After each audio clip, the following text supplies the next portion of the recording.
일본 정부는 우리나라와 미국 등 관계국들의 연대를 강조하며 앞으로 확실한 대북 압박을 가해야 한다는 뜻을 밝혔습니다.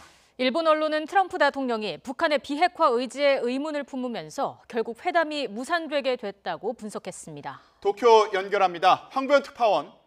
네, 도쿄입니다. 네, 일본 정부는 대북 압박을 강화해야 된다는 입장이네요. 그렇습니다. 일본 정부 대변인 격인 스가 관방장관이 정례 브리핑에서 입장을 밝혔습니다.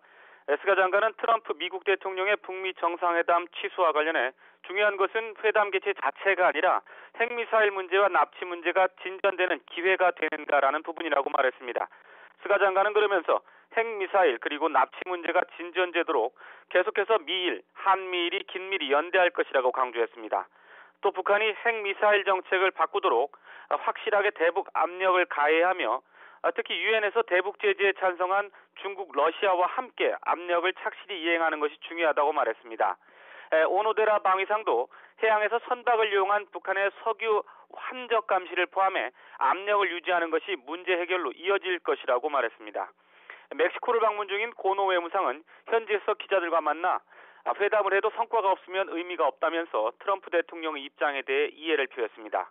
관련 소식을 주요 뉴스로 다루고 있는 일본 언론들은 갑작스러운 회담 중지 통보의 이유와 전망에 초점을 맞추고 있습니다.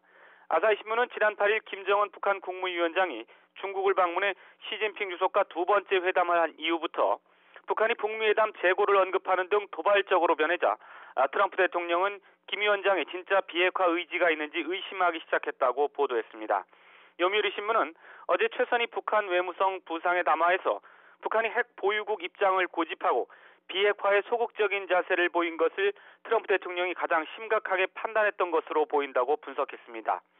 산케이 신문은 트럼프 대통령이 완전하고 검증 가능하며 불가역적인 비핵화에 대해서 김 위원장이 응할 의사가 있는지 확인할 수 없었기 때문에 회담 중지를 통보한 것으로 관측된다고 전했습니다.